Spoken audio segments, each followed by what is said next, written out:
Yo. It's matchup number 3. Yo, it's Fraggle Gabbo versus Despicable Me.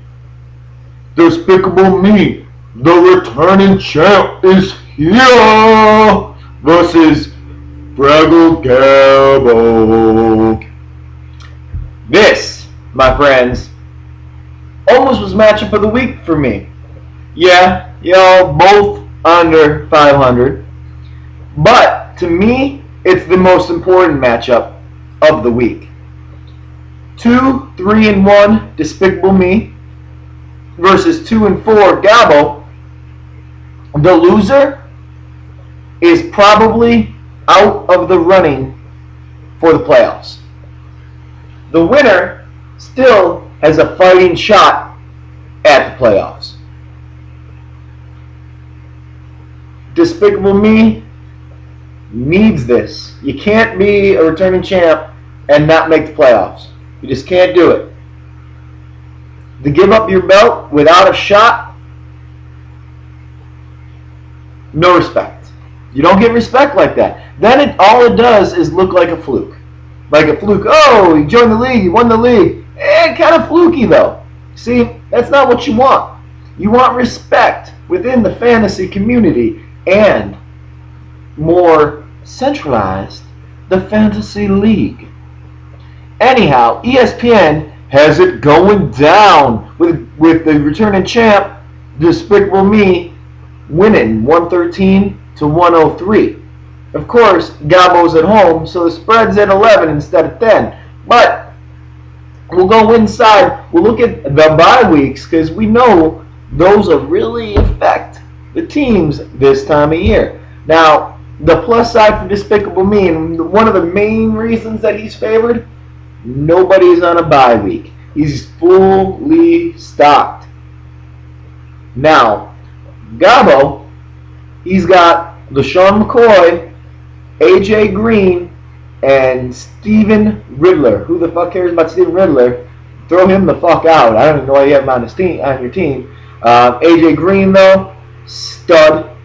LaShawn McCoy, stud. Really hurting Gabo. He might actually need a good game from Chris Johnson. Whoever the fuck Chris Johnson is this year. Don't mean to tell you I told you so, but I told you so. Same thing could go with Arian Foster.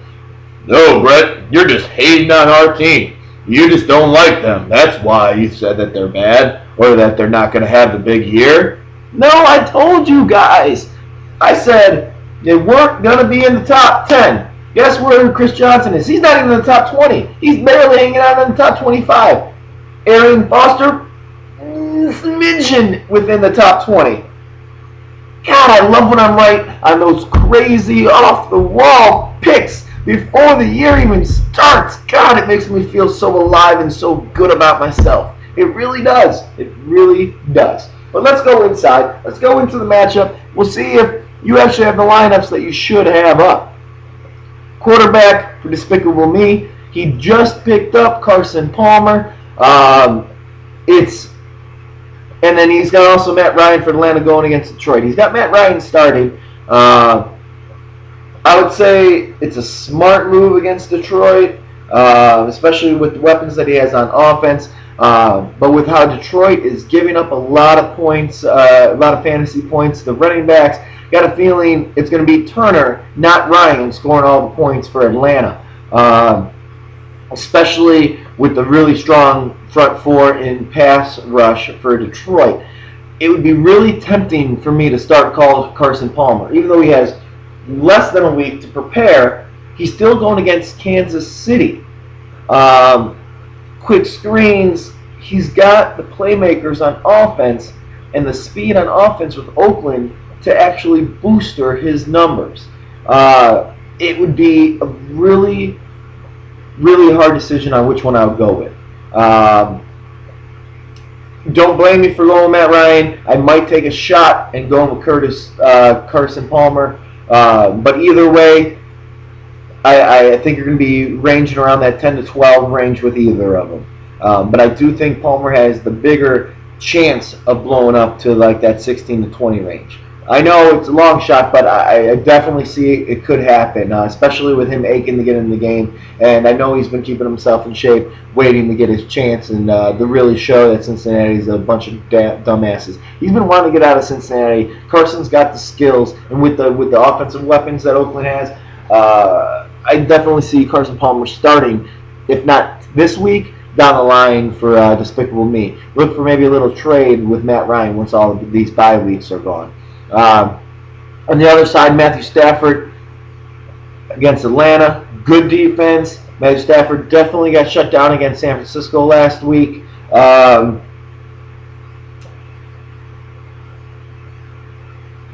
Against Atlanta defense, I don't see him going that big, but no one's going to stop Megatron this year. I still see 14 points for Stafford.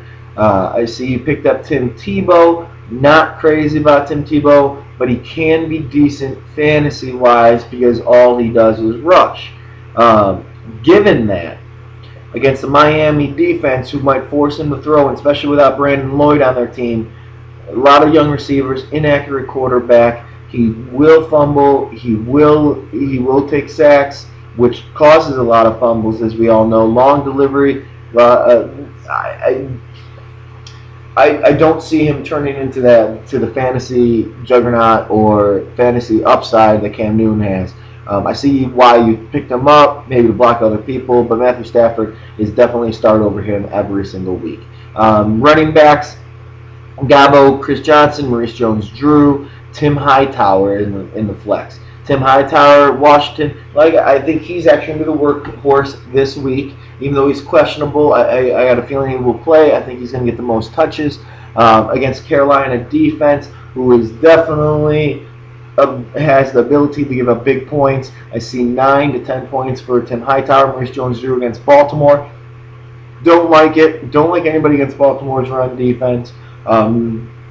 Give me only 7 points for Maurice Jones-Drew. Chris Johnson against a Houston defense, beat up, but Chris Johnson, I think, is going to actually have a double-digit game against them. Give me 12 points for Chris Johnson. I know I'm not high on Chris Johnson, but this week I'm lukewarm at least.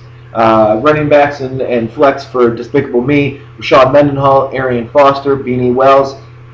Beanie has done very nice this year against Pittsburgh defense, him splitting carries and going against Pittsburgh defense, though might be without Troy Polamalu, even though he did pass his test this week for the concussion test, so he's probably going to play. If he didn't play, I'd say Beanie's getting 10 to 12.